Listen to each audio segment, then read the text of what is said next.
자,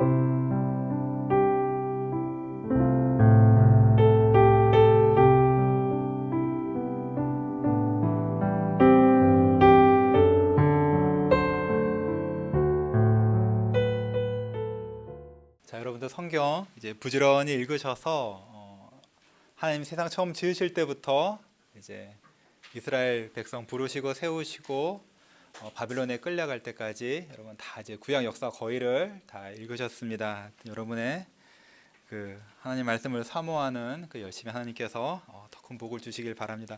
오늘 욥기 읽으셨죠? 어떠세요? 1장과 2장은 너무 재밌죠? 1장과 2장은 세상 이런 이야기가 다 있나 싶을 정도로 너무 재밌어요. 3장부터 좀 어렵죠? 근데 1장, 2장이 너무 신기한 게 어디 장면이 나오죠? 어디 장면이 나와요? 하늘 장면이 나오죠. 근데 성경 어디에도 그런 장면 안 나오는데 하나님과 천사들과 사탄이 함께 하늘에서 모여있고 대화하는 장면이 나오거든요.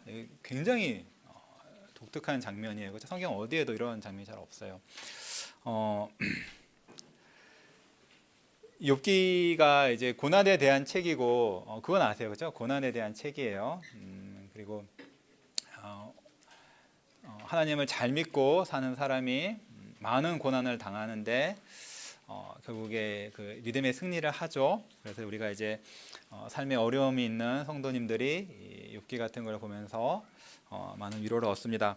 우리가 오늘은 특별히 욥기 1장을 통해서 하나님께서 욥기를 통해서 우리에게 말씀해 주시는 것이 무엇이고 또 우리가 예수님을 더욱더 잘 믿고 하나님이 기뻐하시는 그런 삶을 살아서 우리도 욥과 같이 하나님을 기쁘시게 하고 하나님께 큰 복을 받는 그런 복된 성도들이 다 되시기를 소망합니다. 자, 욥기 1장이 어떻게 시작하죠? 우스 땅에 욥이라 불리는 사람이 있었는데 그 사람은 온전하고 정직하여 하나님을 경외하며 악에서 떠난 자더라. 욥을 소개하는데 바로 무슨 말이 나오냐면 욥이 어떤 사람인지가 나와요. 어떤 사람이라고요? 네 가지가 있죠. 첫 번째가 뭐죠? 온전하고, 두 번째가 정직하고, 세 번째가 하나님을 경외한다, 네 번째가 악에서 떠났다. 맞습니다. 요 구절이 비슷하게 또 어디 나오죠? 8절에 또 나오죠. 8절에 하나님께서 사탄한테 말씀을 하실 때 욥에 대해서 이제 정확히 요 네 가지 말씀을 그대로 하세요. 1절에서 성령께서 욥에 대해서 평가하시면서도 욥의 이 네 가지 그 성품을 말씀을 하셨고 하나님께서 직접 사탄에게까지도 욥에 대해서 이런 말씀을 하셨습니다. 이 네 가지가 무슨 뜻일까요? 온전하다. 이거 온전하다 무슨 뜻이에요? 혹시 영어로 성경 있는 우리 혹시 아이들이나 영어로 뭐라고 되는지 혹시 보셨어요? 이거 영어로 perfect라고 되어 있거든요. perfect면은 완전한 거잖아요. 완전 틀린 게 하나도 흠이 하나도 없는 거. 그럼 이 말이 욥이 정말 죄가 하나도 없이 모든 면에서 완전하게 그렇게 살았단 말일까요? 그건 아닌데 여러분 구약 성경 읽으면서 그런 표현 많이 나왔죠. 완전한 사람, 온전한 사람. 근데 여러분 이제 우리 성도는 예수님을 참되게 믿는 사람은 이 땅에서 죄를 용서받고 하나님을 섬기며 살다가 천국에 가면, 사실 천국에 가기도 전에 우리가 육신의 몸을 벗으면 죽으면은 그때 온전해져요. 그때 정말 완전해져요. 그래서 히브리서에서도 그 죽은 성도들을 보고 온전케 된 의인의 영 이렇게 말하거든요. 그때는 정말로 죄를 짓지 않습니다. 아니, 죄를 짓고 싶으면 생각조차 안 나요.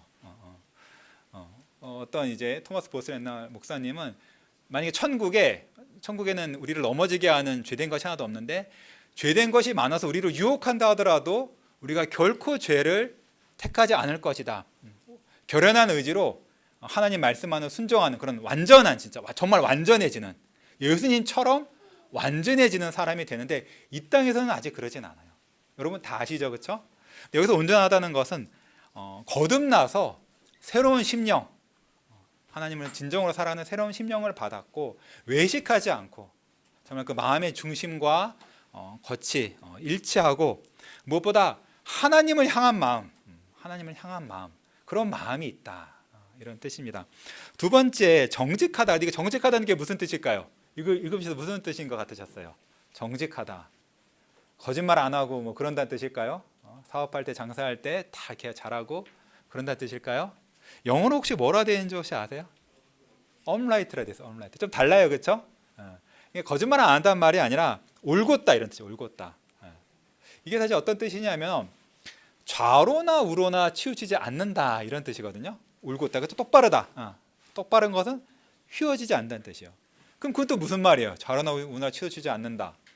뭐 정치적으로 좌도 아니고 우도 아니고, 뭐 아니면 사람의 성품이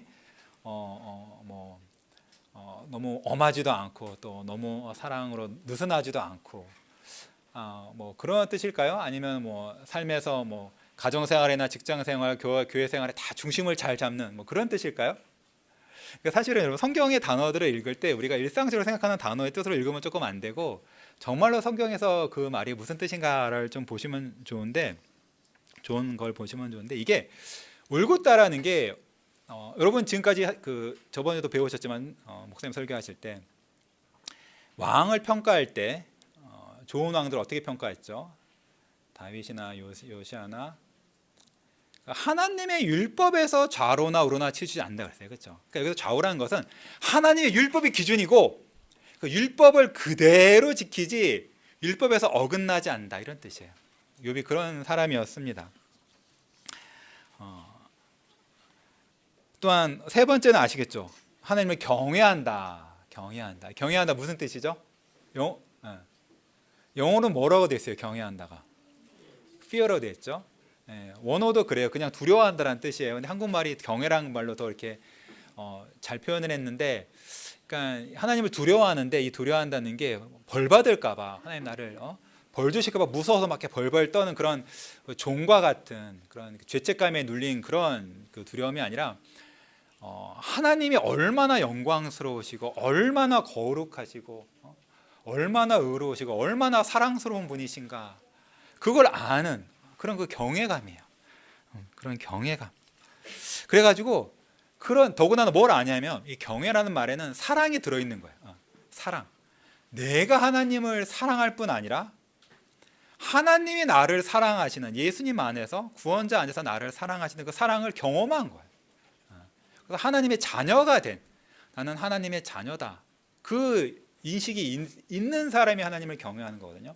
그러니까 하나님이 나를 그렇게 또 사랑하셔서 나를 구원하셨는데, 내가 구원받은 하나님의 사랑을 아는 내가 하나님이 싫어하시는 일을 해가지고 하나님을 근심케 하는, 그거를 이제 안 하려고 그런 마음, 이게 경외감이에요. 여러분 배우셨죠 사실. 네 번째가 뭐라고요? 악에서 떠났다. 실제로 죄를 버리려고, 죄에서 도망가려고, 죄를 가까이 하지 않으려고 피하는, 그리고 의도적으로 버리는 그런 모습을 말합니다. 온전하고 정직하고 하나님을 경외하고 악에서 떠난 것입니다. 여러분, 이것이 하나님께서 욥을 평가하신 기준이에요. 하나님 욥의 이것을 평가했습니다. 하나님께서 저와 여러분 또 이런 기준으로 평가하시지 않겠습니까? 하나님께서 우리에게 보시는 것은 우리가 온전한지, 우리가 정직한지, 하나님 율법에서 떠나지 않는지, 우리가 참으로 하나님을 경외하는 사람인지, 그래서 하나님을 경외함으로 악에서 떠난 사람인지를 하나님께서 우리를 살펴보시는 것입니다. 어린아이들도 마찬가지, 어린아이라고 다르지 않아요. 어렸을 때부터 하나님을 알아서 하나님을 사랑하고 하나님 말씀 잘 들으려고 그런 마음이 어린 아이들이 하나님 주시거든요. 그런 것이 있는지 하나님께서 우리를 오늘 또 보시고 우리 집에서, 학교에서, 직장에서, 사업체에서 다 보고 계십니다. 성령께서 욥이 이런 사람이라는 걸 말씀을 하셨는데, 우리에게 왜 하나님께서 욥이 이런 사람이라고 평가하시는지를 그 일화를 적어 놓으셨어요. 어떤 일 하죠? 어떤 일 하죠? 욥이 이런 사람인지를 정말 증거하는 게 벌써 1장 앞부분에 나와요. 물론 뒤에서 다 나오지만 욥기 전체가 그런 거지만 특별히 나오는 게 자녀에 대한 거. 자녀가 몇 명 있었어요? 10명. 10명. 아이들이 대답하길 바랬는데 10명 있었어요. 방금 읽었어요. 그렇죠? 10명 있어. 아들 몇? 7. 딸? 그렇죠? 네, 10. 맞아요. 자녀들에 대해서 욥이 어떻게 했어요?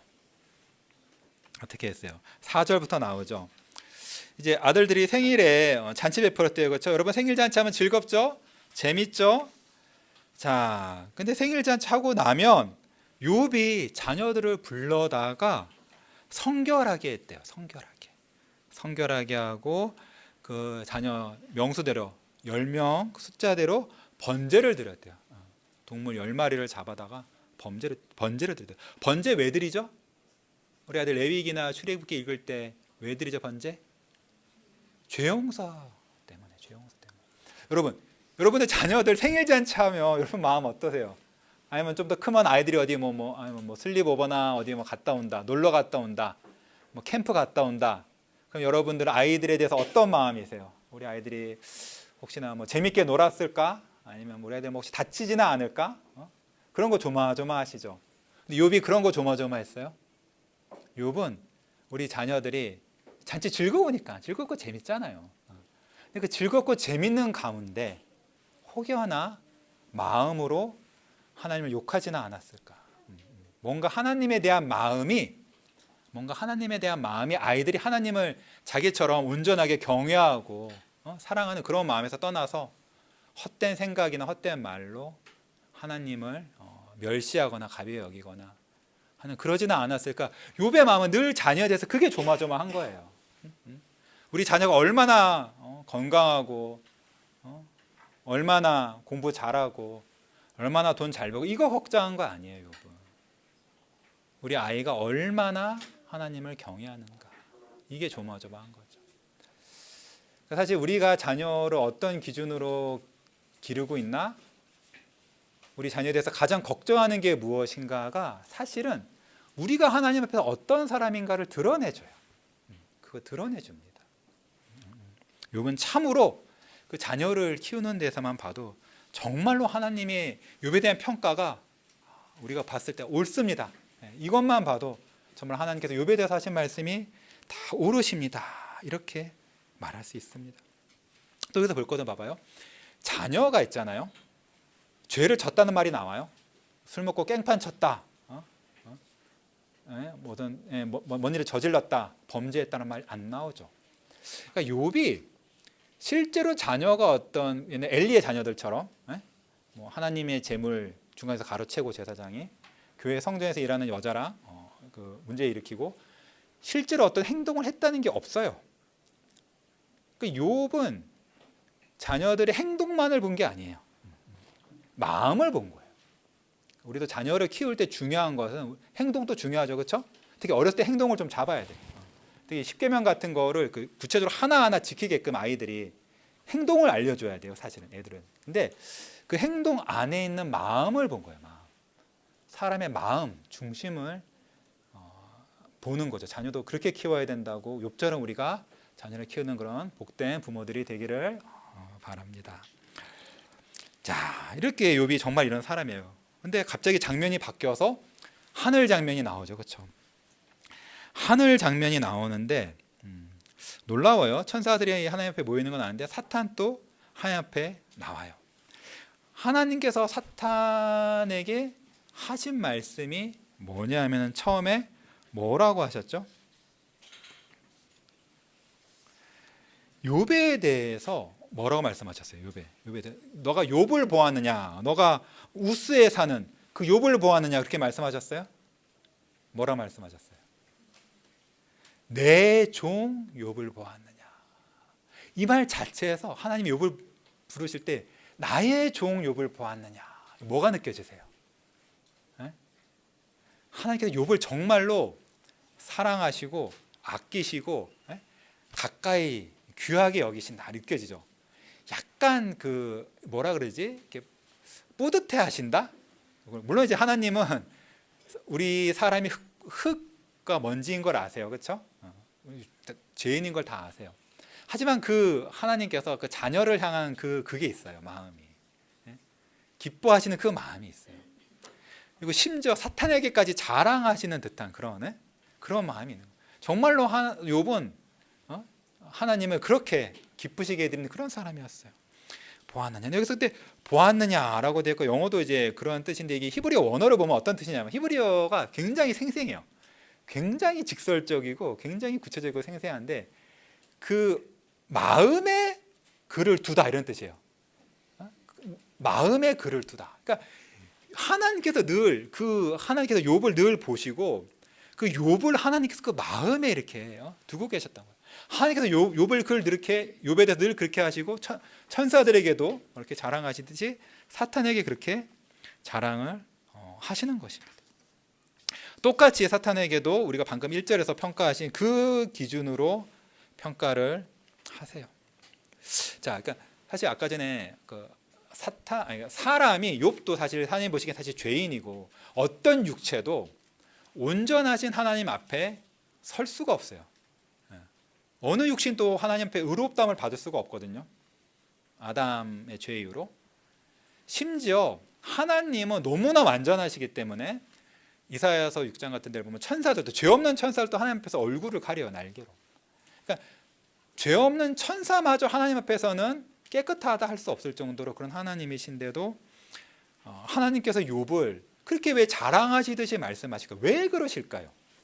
욥이 정말로 잘해가지고 하나님이 그거를 기쁘신 걸까요? 그게 아니에요. 사실 이걸 우리가 이 욥기 전체를 알아야 되는데, 하나님이 욥에 대해서 그렇게 뿌듯해하시고 자랑하시듯이 사탄에게까지 말씀하신 것은 욥이 하나님의 작품이기 때문이죠. 마치 이런 거예요. 내가 그렇게 거룩하게, 온전하게, 정직하게, 하나님 향한 경외감으로 가득 차고 악을 버리도록 내가 만든 그 작품, 나의 작품, 나의 걸작 욥을 너가 보았느냐, 이런 뜻이에요. 이겁니다. 욥의 전체는 하나님께서 의롭게 만들어주시는, 거룩하게 만들어주시는, 올곧게 만들어주시는 그 성도가, 그렇게 하나님께 구원의 복을 충만히 받은 성도가 어떠한 모습이냐, 하나님께서 그런 성도를 통해서 어떻게 당신의 영광을 드러내시고 어떻게 그것으로서 사탄을 이기시느냐, 이것이 여러분 욥기 전체를 보실 때 눈여겨 보셔야 하는 것입니다. 자, 그런데 이렇듯 하나님께서 사탄에게 욥을 자랑하실 때 이 네 가지를 말씀하셨는데, 성경에서 맨 처음 시작할 때 욥에 대해서 말하고 그 네 가지 다음에 바로 뭐가 나오죠? 욥이 얼마나 부자 된지가 나오죠, 그렇죠? 숫자가 다 나와요. 뭐가 몇 마리, 숫자 어마어마해요, 그렇죠? 그러니까 그 지역에서, 아니 그 동네에서, 나라 전체, 주변 나라까지 해서 가장 큰 자, 훌륭하다 할 때 그냥 크다는 거예요. 그냥 가장 큰 자, 정말 큰 자였습니다. 근데 놀랍게 하나님께서 사탄에게 욥을 자랑하실 때 욥이 그렇게 크고 부자다 이렇게 자랑하셨어요? 한 말씀도 안 하시죠, 그렇죠? 그거 한 말씀도 안 하세요. 하나님께서 누구를 자랑하실 때는 그 사람이 성공했느냐, 부자냐, 평판이 너무 훌륭한 평판이냐, 그런 거 자랑 안 하세요. 여러분 어떠세요? 여러분 자기 자신이나 아니면 여러분의 자녀나 아니면 교회에서 어떤 성도에 대해서 저분 참 훌륭한 성도다 자랑할 때, 또는 저 사람 참 잘됐다 할 때 여러분 평가의 기준이 뭐세요? 하나님은 욥의 부를 사탄에게 자랑하지 않으셨어요. 사실 여러분 고린도전서 그 1장 후반 같은 데를 보면은 하나님께서 세상에 부요한 자, 힘이 있는 자, 지혜로운 자를 택하시지 않고 미련한 사람, 없는 사람, 가난한 자, 약한 사람, 이런 사람들을 택해서 구원하시길 기뻐하셨다라고 말씀하시죠, 그렇죠? 그러니까 하나님은 세상적으로 강하고 잘나고 그런 거 그렇게 보시지 않고 오히려 그런 사람들을 안 보세요. 우리 하나님께서는 당신의 영광을 위해서 세상적으로 멸시받는 보잘것없는 사람들을 택하셔서 그 사람들을 통해서 하나님의 영광을 드러내십니다. 여러분 이걸 잘 생각하셔야 돼요. 진짜 이걸 생각하시면서 사시고 자녀도 그렇게 키우셔야 돼요. 그러니까 여러분 부러워하지 마세요. 누가 뭐 잘 됐다, 누가 직장 좋은 데 얻었다, 누가 좋은 학교 갔다, 누구네 자녀가 좋은 학교 어디 갔다, 명문대 갔다, 그런 거 부러워할 거 하나도 없고, 누구네 자녀가 하나님을 경외하더라, 그게 보이더라. 저 청년이 저 어린 청년인데 하나님을 경외하는 게 보인다. 걔가 기도하는 거 들어보면 걔 마음속에 하나님을 향한 올곧은 마음, 그 하나님을 사랑하는 마음, 그 감사한, 참으로 감사한 그런 게 보인다. 그럼 부러워하세요. 그런 건 부러워하셔야 돼요. 그런 걸 부러워하셔야 돼요. 자, 이 말을 들은 사탄이 뭐라 그럴까요? 뭐라 그럽니까? 사탄이 뭐라 그래요? 9절에 나오죠. 9절에 뭐라 그럽니까? 욥이 어찌 까닭없이 하나님을 경외하리까? 와, 이 말만 들어봐도 사탄이 정말 사탄이고라는 게 느껴지죠. 진짜 그 악이, 정말 사탄은 순전한 악이거든요. 하나님의 그 말씀을 듣고 탁 첫 마디가 어찌 까닭없이 욥이 하나님을 경외하리까? 이 말이에요. 이 사탄의 말을 좀 잘 살펴봐야 돼요. 그 신약 성경에서도 하나님께서 우리에게 사탄의 그 계략이나 그런 거 우리가 모르면 안 된다 그랬거든요. 모르면 안 된다 그랬어요. 그리고 사탄이 우는 사자와 같이 삼킬 자를 찾아서 이제 두루 돌아다닌다 했으니까 우리를 삼키려고 그러거든요. 사탄이 무슨 저기 마약하는 사람 뭐 이렇게 뭐 그런 사람 삼키겠어요? 어차피 자기 손 안에 있는데 우리를 삼키려고 그래요. 네. 오늘도 얘기도 욥에 대한 얘기잖아요. 경건한 사람, 죄악된 사람 얘기가 아니라고요. 사탄은 교회에 있는 사람들은 삼키려고 불을 켜고 찾아다니거든요. 그러니까 우리가 사탄의 계략을 알아. 그리고 너무 잘 속여요, 사탄이. 너무 잘 속이기 때문에 사탄의 계략을 알아야 되는데 하나님께서 감사하게도 우리에게 사탄이 어떠한 존재이고 어떠한 생각을 갖고 있는지를 알게 하시려고 이걸 주셨어요. 잘 보세요. 성경에서 앞에서 말한 게 욥의 경건과 욥의 부유함에 대해서 말했죠. 사탄이 그거에 대해서 부인했어요? 아닙니다. 욥은 경건한 자가 아닙니다. 그렇게 고소했어요, 하나님께. 제가 봤는데 욥 이런 죄를 짓는 것 제가 다 봤습니다. 그거 부인했어요? 부인 안 했어요. 그렇죠? 사탄도 욥이 경건하다는 거는 인정했어요. 동시에 또 사탄이 예수님이 시험했듯이 그 분은 하나님이 주신 것이 아니라 내가 준 것입니다. 이렇게 주장했어요? 아니에요. 그 부분에 대해서는 사탄도 전혀 아무 말을 하지 않았어요. 요거 정말 잘 보셔야 돼요. 자, 여러분, 모든 사람은 날 때부터 아담의 안에서 태어났기 때문에 죄 가운데 태어나고 그 죄로 말미암아 하나님의 공의로운 심판으로 사탄의 손에 넘겨져 있습니다. 그 본질상 진노의 자녀요, 공중의 권세 잡은 자인 불순종의 자녀들 가운데 아직도 역사하고 있는 사탄의 손에 있어요. 그걸 예수님께서 꺼내 오시는 건데, 자, 봐봐요. 사탄, 우리가 만약에 여러분 나 이렇게 신앙생활 열심히 한다. 우리 갑자기 교회 다닌다. 교회를 나가고 기도하고 뭐 신앙생활하고 성경도 읽고 뭐 헌금도 하고 교회 봉사도 하고 그러면 사탄이 쫄까요? 큰일 났다. 나 이제 저 사람을 놓쳤다. 나의 종을 놓쳤다. 이렇게 쫄까요? 아니면은 그 사람이 하나님께 막 기도해가지고 하나님께서 기도 응답을 해주셔가지고 병이 낫거나 기적적으로 정말 병이 낫거나 뭐 영주권 비자 문제가 해결되거나 결혼을 하거나 직장을 좋은 데에 가거나 그러면은 사탄이 막 배가 아파가지고 저 사람이요. 그리고 그럴까요? 더군다나 그 사람이 이건 하나님이 주셨어요. 만약에 내가 이루어낸 거 이렇게 자랑 안 해요. 그럼 하나님이 주셨습니다. 하나님 나에게 복 주셔가지고 이렇게 나에게 이런 거 해줬어요. 하나님이 인정해요. 그 땅에서 받은 복이기 때문에 하나님이 인정해요. 그럼 사탄이 저 사람이 하나님을 인정하네. 내가 준 건데 막 그렇게 막 사탄이 막 불불 끓을까요? 안 그래요. 안 그래요. 안 그래요. 안 그래요. 그럼 그거 아셔야 돼요. 오히려 사탄은 좋아해요. 왠지 아세요? 사탄의 주된 목적은 자기는 어차피 하나님께 정죄받았고 심판받을 걸 알아요. 사탄의 목적은 이 땅은 하나님께서 예수님께 다시 오셔서 자기를 지옥불에 던져 넣을 때까지 이 땅에서 자기가 하나님 노릇하면서 사람들에게 경배받는 게 사탄의 목적이고, 그리고 어떻게든 많은 사람을, 자기 손에 있는 사람을 예수님께 놓치지 않고 다 끌고 가가지고 지옥에 같이 들어가는 게 사탄의 목적이에요. 그렇게 하기 위해서 예수님이 사람들을 자기가 끌어내는 걸 막는데, 어떻게든 사람을 끝까지 눈이 띄어가지고 예수님께로 못 들어가게 막는데, 사탄이 사람들을 자기 안에 딱 속에 딱 품고 있기에 가장 좋은 것이 어딘지 아세요?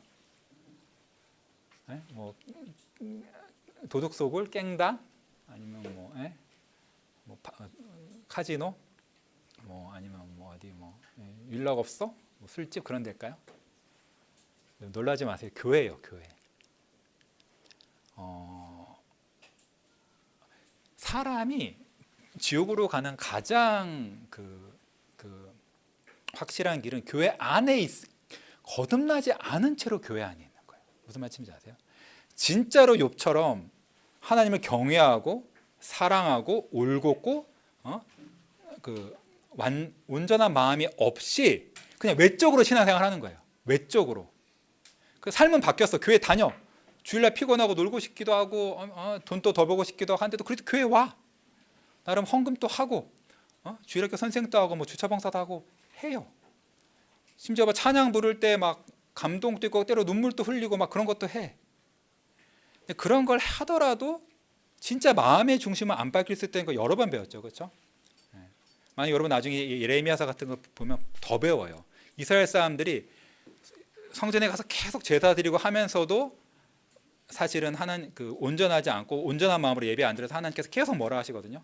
근데 거짓 선지자들이 계속 너네 평안하다, 평안하다, 너네 잘 있다, 너네 잘하고 있다, 하나님께서 너네를 구원해 주시고 지켜주실 것이다. 그 거짓 선지자들이 계속 나왔고, 예레미야 같은 참 선지자가 아니다, 회개해라, 회개해라, 회개하면 구원받고, 지금이라도 회개하면 죄를 인정만 하면 구원받고, 아니면 반드시 멸한다라고 경고했는데도 그 말 안 듣고 평안하다는 말들, 거짓 선지자 말들 다 멸망했잖아요. 마찬가지예요. 사탄은 교회 안에 사람들 다 모아놓고 평안하다, 평안하다, 너네 잘하고 있다, 너네 잘하고 있다, 봐라, 너네 교회 나오지 않냐, 너네 이런 영적인 체험도 있지 않냐, 너네 심지어 병 나았지 않냐, 아니 하나님께서 복 주셨지 않느냐, 너네 하나님의 사랑받는 자녀다, 이렇게 거짓 위로는 확 준단 말이에요. 자, 그러면 사탄의 계략은 뭐냐? 사탄의 계략은, 그러니까 사탄의 주장이 어디서 우리가 분별할 수 있냐 하면, 그러면 사탄의 말 봐요. 사탄이 뭐랬죠? 어찌 까닭 없이 경외하리까? 어찌 까닭 없이 하나님의 경외니까? 사탄의 그거는 뭐냐면 복과 신앙생활과의 관계예요. 무슨 말인지 아세요? 사탄의 손 안에 있는 사람은 이득을 위해서 신앙생활하는 거예요. 육신의 이득, 이 세상에서의 복을 위해서 신앙생활하는 거예요. 그걸 받기 위해서 신앙생활을 하든지, 그것을 받았기 때문에 신앙생활을 하든지, 하나님이 인정하는 그 둘 중에 하나이면은, 그런 사람은 여전히 사탄의 손 안에 있거나 최소한 사탄이 기뻐하는 일을 하고 있고, 그렇게 우리가 신앙생활을 한다면은 사탄이 하나님 앞에서 의기양양해 할 거예요. 봐라, 쟤 내 말대로 까닭이 까닭이 있으니까 하나님을 경외하는 것이 아니냐. 이겁니다. 이겁니다. 사탄은 자기가 하나님 못 이기는 거 알아요. 여기서도 보면 딱 하나님과 사탄의 딱 상하가 보이죠. 이게 대적이 급이 안 맞아요. 하지만 사탄은 어떻게든 자기가 이겨보려고 그래요. 그럼 어떻게 이기느냐? 사람들로 하여금 신앙생활을 하게 냅두더라도 그 사람이 이득을 위해서 신앙생활을 하도록 함으로써 하나님 앞에서 나를 따르는 이가 훨씬 많습니다, 이러는 거예요. 진정 하나님을 따르는 욕 같은 사람은 없습니다. 신앙생활 저 많은 교회들 전부 다 세상 이익 위해서 신앙생활 합니다. 이민 와가지고 이민 생활에 도움 받으려고 교회 가고, 자식 대학 잘 되거나 그렇게 하려고, 하나님께 기도해서 복 받으려고 교회 다니지 않습니까? 저 사람들 기도를 들어보십시오. 저 사람들 기도 들어보십시오. 전부 다 이 땅의 문제 해결하는 기도밖에 뭐가 있습니까? 저들 중에 누가 욥처럼 자기 자녀의 그 마음이 하나님께 올바르지 않을까 봐 걱정, 그런 사람 누가 있습니까? 전부 다 자기 유익을 위해서 신앙생활 합니다. 이거예요. 오늘도 여러분들이 만약에 그렇게 신앙생활 한다면 사탄이 하나님 앞에서 다 그 말하는 거야. 사람이 어찌 까닭없이 하나님을 경외하리까, 이 말을 하고 있는 겁니다. 하지만 하나님께서 주시겠어요? 네? 사탄이 아무리 그 공중의 권세를 잡고 불순종의 영들 가운데 다스리고 있다 하지만 하나님께서 지시겠습니까? 그러니까 이게 놀라운 게, 하나님께서 이 보면은 이제 욥을 그럼 시험해 봐라 그러잖아요. 네? 그래서 사탄에게 권세를 주신단 말이에요. 욥을 정말 쳐서 그 재산을 다 잃게 하고 병이 들게 하고 그런 권세까지 다 주시거든요. 왜 주시겠습니까? 아까 말씀드린 대로 하나님께서 욥을 통해서 사탄을 이기십니다. 사탄의 말이 틀렸다는 것을 증명해 보이세요.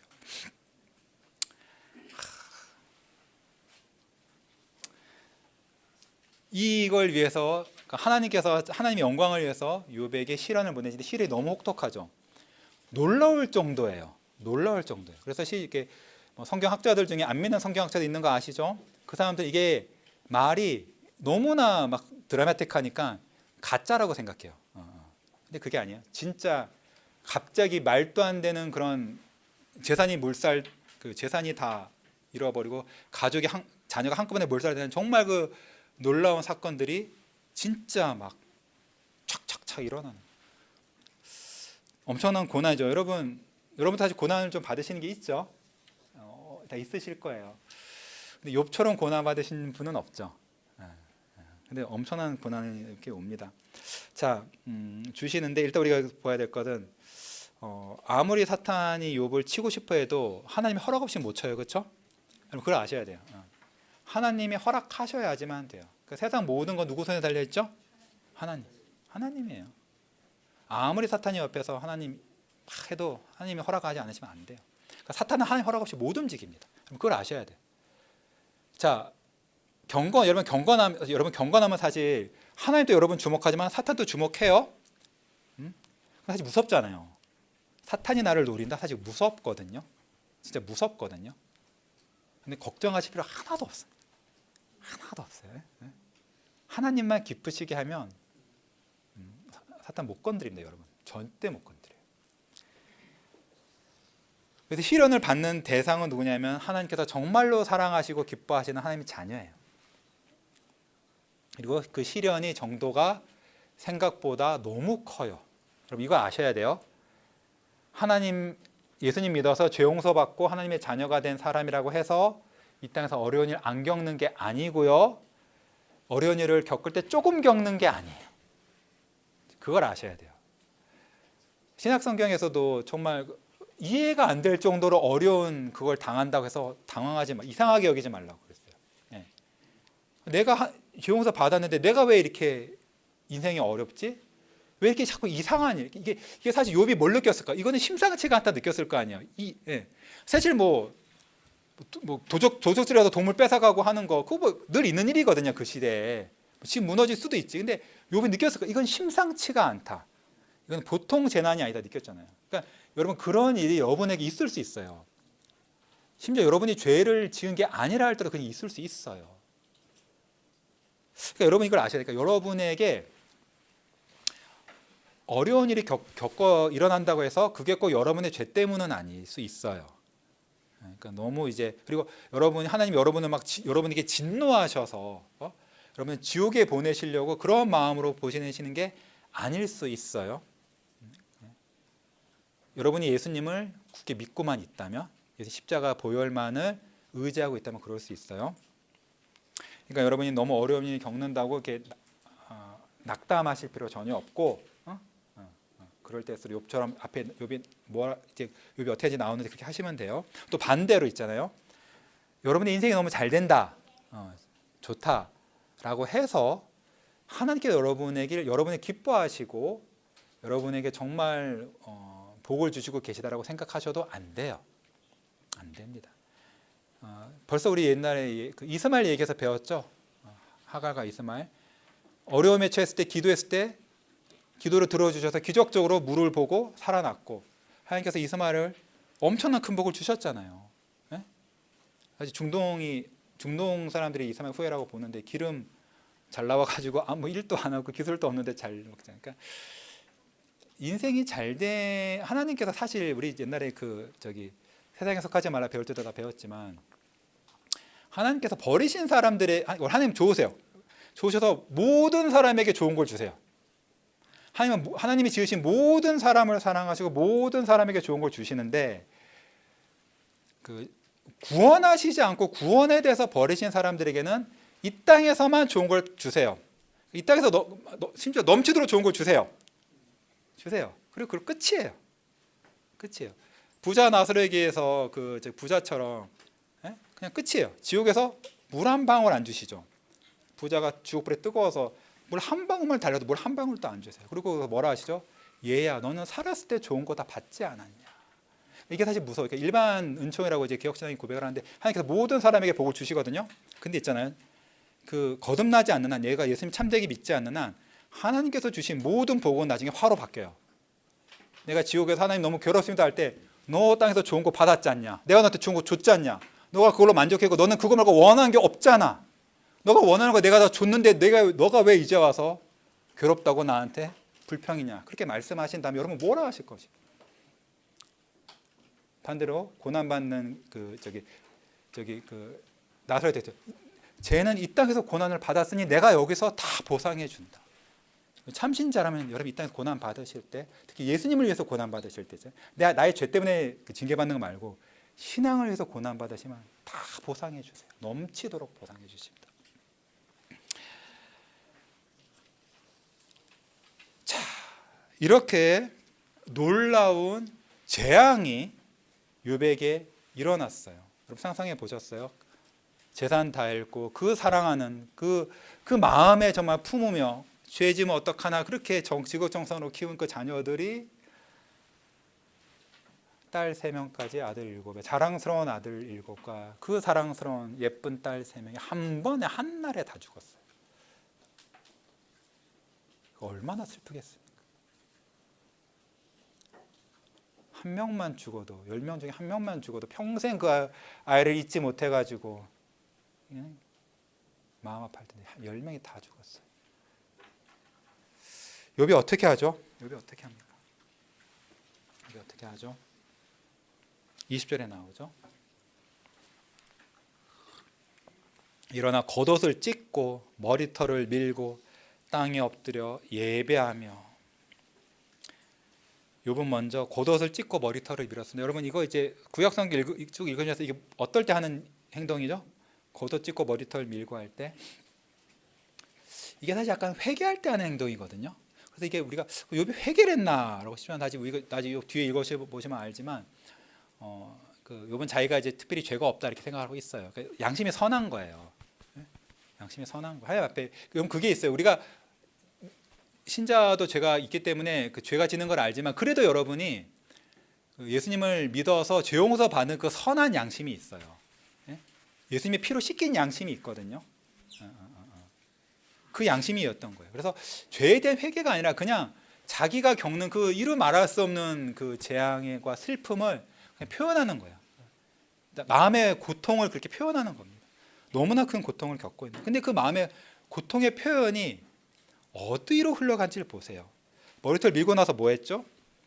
땅에 엎드려 예배하며. 자기 자식이 다 죽었는데 10명이나. 생각해보세요. 여러분 아시는 분이나 여러분이나 이렇게 사랑하는 사람이 죽었을 때 하나님께 교회 가서 하나님께 기도하세요? 욥이 그렇게 했어요. 땅에 엎드려서 하나님께로 갔어요. 그러니까 욥은 자기의 슬픔을, 이 세상 어느 누구도 사실 겪어보지 못했을 이 인류 역사상 정말 예수님 말고 가장 큰 이 고난과 슬픔을 겪었을 사람이, 이 사람이 자기 슬픔을 갖고 자기 남편이나 아내나 한테 털어놓은 것도 아니고, 어디 혼자 가서 세상 사람들 혼자 가서 강둑에 가서 술 마시고 한 것도 아니고, 아니면 세상의 즐거움으로 이걸 잊어보려고 한 것도 아니고, 그 마음을 갖고 하나님께로 갔어요. 하나님께로. 정말 여기서 욥의 경건이 나타나는 거예요. 이것이 신자, 그리고 이게 사실 신자 예배예요. 예배라는 게 이게 주일날, 당연히 주일 예배 중요해요, 그렇죠? 정말 저도 강조했어요. 정말 주일 중요합니다. 이게 이 공예배 정말 중요한 거예요. 이건 공예배예요. 우리끼리 뭐 하는 거 아니에요. 공예배야말로 정말 중요해요. 공예배가 정말 중요하고 여기 목성 거셔야 돼요. 네? 금요일, 토요일 저녁에 기도하셔야 돼요. 특히 목사를 위해서. 저도 정말 그냥 사람일 뿐이에요. 저도 흔들리면 엄청 흔들려요. 네? 여러분 위해서 기도하고, 그렇죠? 설교 아무리 성령이 역사가 있어도 여러분의 마음에 역사가 없으면 안 돼요. 기도하고 공예배를 위해서 준비하셔야 되지만 공예배로 예배가 끝나는 게 아니에요. 삶이 다 예배로 흘러가야 되는데 나의 모든 것, 기쁨이든 슬픔이든 걱정이든 그 모든 것을 하나님께로 가지고 갈 때 그게 하나님께 드리는 예배가 되는 거예요.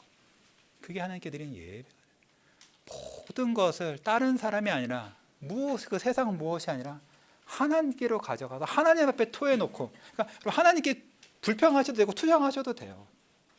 남편한테 하지 말고 자식한테 화풀이 하지 말고 하나님께 가서 하나님 제가 이런 일을 당했습니다. 제 마음이 이렇습니다. 그걸 다 하나님께 이렇게 털어놓고 기쁜 것도 전화해서 이렇게 수다 떨고 이렇게 그런 거 하지 말고 하나님께 저희 대가이 너무 기쁩니다. 하나님 주신 거죠. 너무 감사합니다. 하나님께 다 그리고 가는 정말 그런 예배, 정말 욥이 이런 사람이에요. 정말로 하나님께서 역사하시는 그 구원하시는 사람의 정말 그 아름다운 모습이죠. 그가 한 말은 더욱더 놀랍죠. 한 말이 내가 괴롭다는 말 하지 않았어요. 욥의 입에서 처음 나온 말은 내가 모태에서 알몸으로 나왔사온즉 또한 알몸이 그리로 돌아갈지라 주시니도 여호와시오 거두시니도 여호와시오니 여호와의 이름이 찬송을 받으실지니이다. 사람의 입에서 나올 수 있는 하나님에 대한 가장 큰 찬송이 이 말에 꽉 들어있죠. 여러분 이 말을 읽었을 때 이 말씀이 여러분의 마음에서 떠나지 않았을 거예요. 이 말씀 주시니도 여호와시오 거두시니도 여호와시오니 여호와의 이름이 찬송을 받을지어니. 이것이 신자의 영혼에 성령의 역사로 울려 퍼지는 하나님을 향한 찬송이고요. 이것이 영원토록 천국에서 예수님의 피로 구속받은 모든 성도들이 천사와 함께 영원토록 하나님께 올릴 찬송입니다. 오직 하나님만 여호와 하나님께서만 영원토록 찬송받을지어이다. 아멘.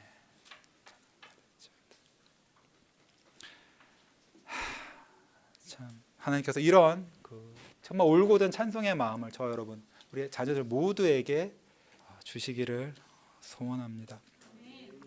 자, 우리 여기서 또 이 말씀 좀 더 살펴보죠. 자, 일단 땅에 엎드렸다 했죠.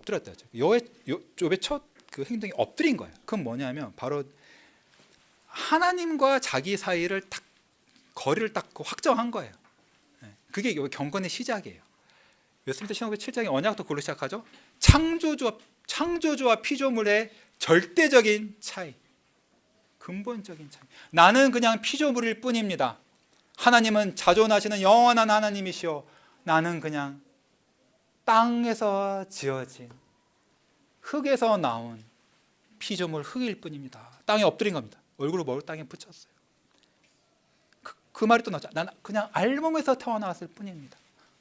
내가 가진 그 많은 것들, 하지만 난 날 때 알몸에서 나왔습니다. 하나님이 다 가져가셨지만 사실 제가 그렇게 알몸으로 하나님께 돌아갈 그런 존재입니다. 제가 저의 마땅한 존재대로 하나님께서 저를 다루셨을 뿐입니다. 저는 흙일 뿐입니다. 알몸일 뿐입니다. 이렇게 말씀을 드린 것이죠. 근데 사실 여기 사실 굉장한 경건의 비밀이 있어요, 여러분. 여러분 이거 생각하고 사세요? 사실 이거 공술의 공수고라고 뭐 한자 성어도 있고 뭐 이거 불교도 알고 뭐 유교도 알고 뭐 다 알잖아요. 이 진리는 모든 다 알아요, 그렇죠? 또 기독교만 있는 거 아니에요. 근데 왜 이 말이 그렇게 중요할까요? 왜 성령께서 이 말을 요백에 하게 하시고 이거 기록하게 하셨을까요? 여러분 그거 성경 말씀에 디모데전서 6장 6절부터 8절에 이 말씀이 나와요. 7절에 우리가 세상에 아무것도 가지고 온 것이 없음에 또한 아무것도 가지고 가지 못하리니 이렇게 있거든요. 같은 말씀이죠. 신약 성도에게도 하나님께서 하시는 말씀이에요. 이걸 기억하라는 거예요, 여러분. 우리가 늘 기억해야 됩니다. 근데 디모데전서에서 이 말씀의 앞뒤를 다시 6절 자족하는 마음이 있으면 경건은 큰 이익이 되느니라. 그러니까 내가 빈손으로 와서 빈손으로 간다는 사실을 기억하는 것이 그래서 그것으로 그래서 내가 하나님 나에게 무엇을 주시던 이 땅에서 조금밖에 안 가지고 그걸로 만족하라는 거죠. 그래야지 경건할 수 있는 거예요. 여러분 욥이 그렇게 경건할 수 있었던 것은요, 이거를 늘 깨닫고 생각하고 있었기 때문이에요. 그리고 욥이 그 모든 것을 잃어도 하나님을 욕하지 않고 하나님을 찬송해 있었던 것은 그냥 아무것도 없어도 하나님만 있으면 만족할 줄 알았던 거예요. 여기서 디모데 6장 8절도 이렇게 말하잖아요. 우리가 먹을 것과 입을 것이 있은즉 족한 줄로 알 것이다. 여러분 이 말에 아멘 하실 수 있으세요? 먹을 것과 입을 것만 있으면 집 없어도 좋은 차 없어도 집도 그냥 별로 안 좋은 집이라 하더라도 뭐 이것저것 못해도 맛있는 식당 못 가고 뭐 못해도 족하다. 근데 이게 그러면 또 훌륭하신 자라 그게 아니라 명명이에요. 알라. 족한 줄로 알라. 명명이에요. 신약 성경 모든 성도들의 명명입니다. 왜 그렇게 명명하시느냐? 이게 무슨 이제 불교처럼 무소유 그런 거 아니거든요. 그거 무소유 같은 거 되게 비인간적인 거예요. 왜냐하면 불교가 되게 비인간적인데 불교는 인간의 모든 거를 다 부인해버려. 인간의 인간됨을 부인하거든요. 그러니까 사람이 아무것도 없이 살 수 있어요? 아니죠. 하나님께서 아담을 지으시고 에덴동산에 모든 것을 다 먹으라 하셨잖아요. 그러니까 하나님이 사람을 지으실 때는 하나님이 주신 것을 풍성히 먹고 누리도록 하신 게 사람이에요. 사람은 안 먹고 없이 그게 사람됨이 아니라 풍성히 누리는 게 사람됨인데 그럼 왜 이걸 족한 줄로 알라고 하셨냐? 왜? 경건에 힘쓰게 하시려고 그런 거예요. 먹고 이 땅에서 그냥 이렇게 사는 거는 그냥 사람만 있으면 된 거다. 족한 줄로 알고 그 남은 그 시간을 그러니까 생계만 저 땅이 되면 그만하고 남은 시간을 경건에 힘써라 이겁니다. 경건에 힘써라. 욥처럼 욥과 같은 사람이 되기 위해서 하나님 앞에 그런 마음을 지키기 위해서 은혜를 구하는 그런 사람이 되기 위해서 거기다 남은 시간을 써라는 거예요. 왜냐? 세상 것에 만족 못하면 그거에 모든 시간을 거기다 다 쓰잖아요. 경건을 할 시간이 없잖아요. 성경 읽을 시간도 없고 기도할 시간도 없고 성도에 교제할 시간도 없고 성도의 교제라고 주일날 만나서도 맨날 세상 얘기하고 다 갖다 써버리잖아요. 그럼 여러분 경건에 남는 게 뭐가 있어요? 이 사실 세상 것은 다 없어진다는 사실을 경건에 대해서 또 어떻게 말하냐면 베드로 후서도 3장 또 이렇게 말씀하세요. 봐봐요. 이 모든 것이 이렇게 풀어지리니 단지 내가 죽는 게 아니라 이 세상 모든 것 피조물 전체가 없어진대요. 불에 풀어진대요. 그러면 어떤 사람들 그럼 헛되네? 이게 다 공이라고? 널이라고? 그럼 막 살아도 되네? 이렇게 생각하거든요. 성령은 뭐라 말씀하시죠? 뒤에서 21절 뒤에서 너희가 어떠한 사람이 되어야 마땅하냐? 거룩한 행실과 경건함으로 살아라 이렇게 하셨어요. 나만 죽는 게 아니라 세상 모든 것이 없어지니 그러니 이제 너의 삶은 이 땅에서 뭐를 더 높은 것을 누리고 이르는데 너 자신을 개발하고 완성하는 데 쓸 게 아니라 거룩하고 경건한 사람으로 사는데 힘을 쓰는 것이 마땅하다 말씀하시는 것입니다. 더욱이 그 날이 하나님의 날이 예수님 다시 오셔서 이 땅의 것은 다 없애시고 온 세상을 완전하게 하실 그 날을 바라보고 간절히 사모하라. 간절히 사모하라.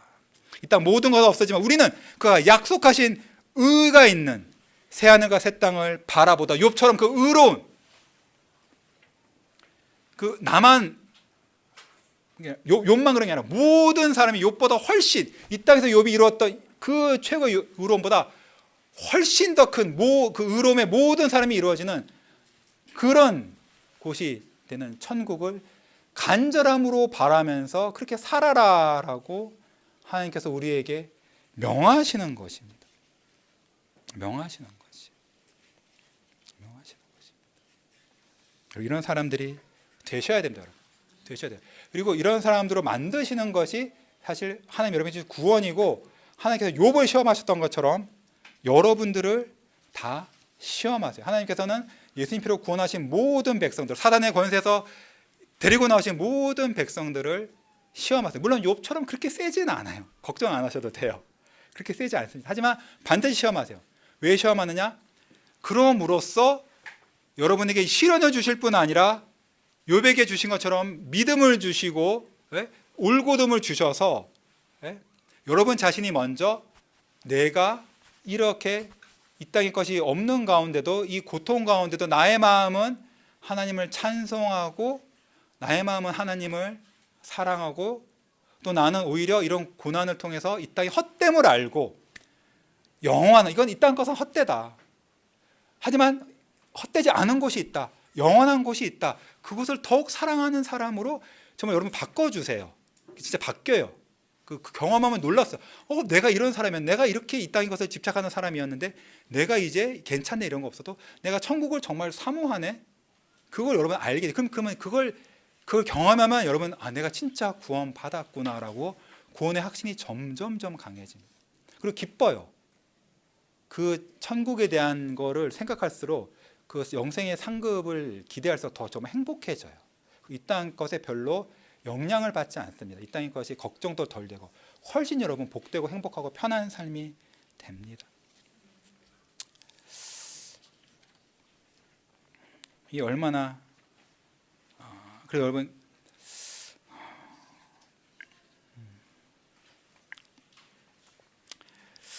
근데 사실 이제 이렇게 말씀의 은혜를 받아도 사실 이렇게 살아보면 쉽지가 않아요, 그렇죠?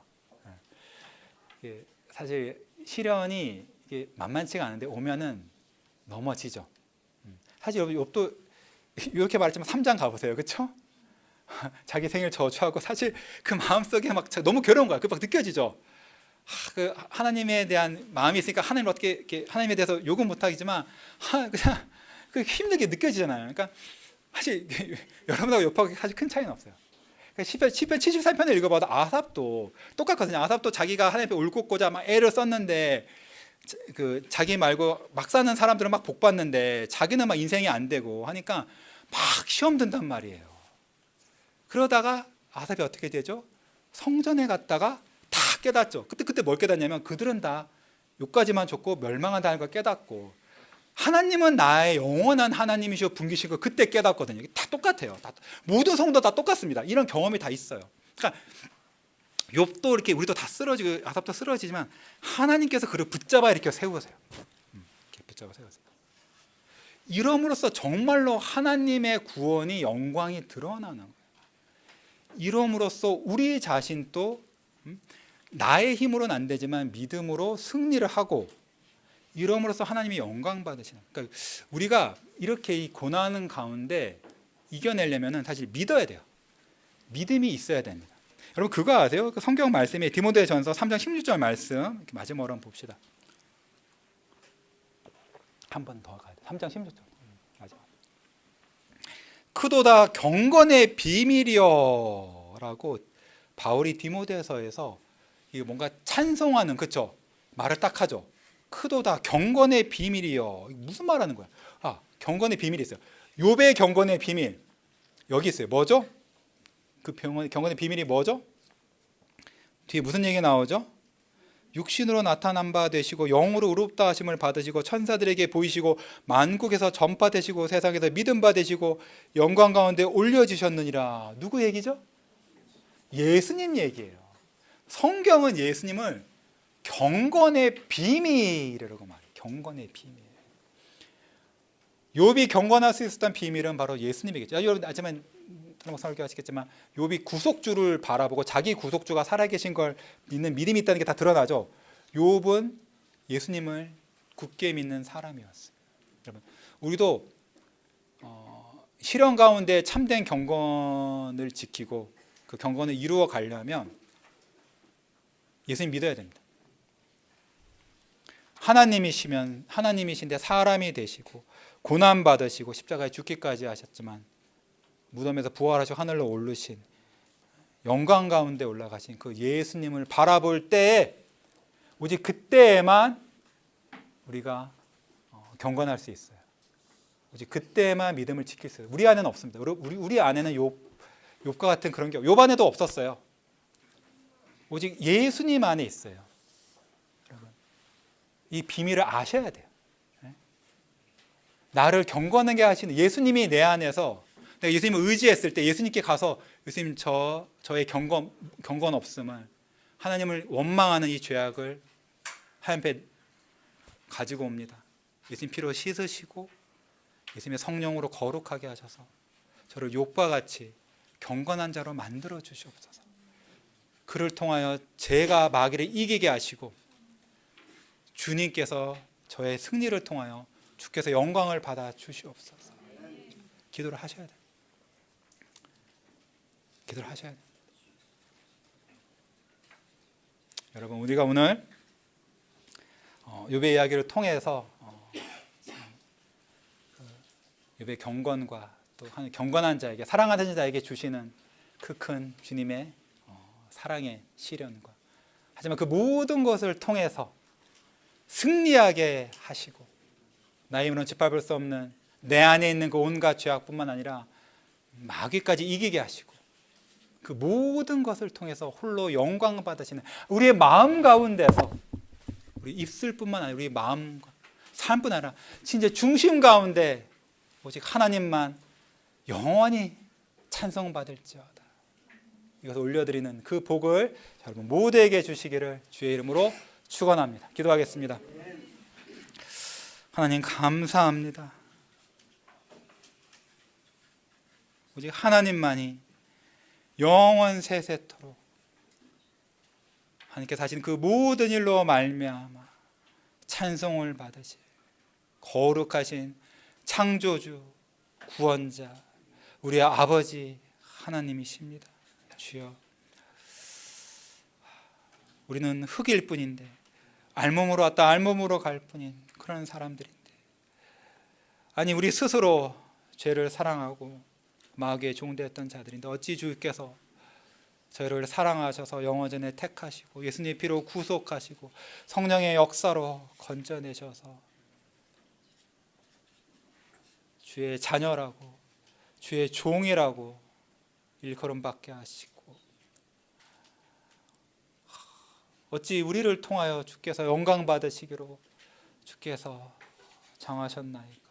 이 모든 것에 나타난 주의 지혜와 주의 거룩하심과 주의 의와 주의 능력을 우리가 찬송하나이다. 주여 욥이 드렸던 하나님께 드렸던 그 경건과 찬송을 저희도 진심으로 드리기를 원하나이다. 하지만 저에게는 아무런 능력이 없습니다. 하지만 경건의 비밀인 예수 그리스도를 우리에게 보여주셨으니 우리가 그 예수님을 붙잡습니다. 예수님이 우리를 경건하게 하여 주시옵소서. 그 비밀을 우리가 맛보게 하여 주시옵소서. 그래서 성산이 모두 영광을 받아 주시옵소서. 우리로 이 땅에서 욥처럼 하나님만을 영광 돌리며 살다가 영원토록 그렇게 산 성도들과 다 함께 영원 세세토록 온전한 참된 온전함으로 참된 경외함으로 참된 사랑으로 그래서 영원히 주를 섬기게 하여 주시옵소서. 이 모든 말씀 예수님 이름으로 기도합나이다. 아멘.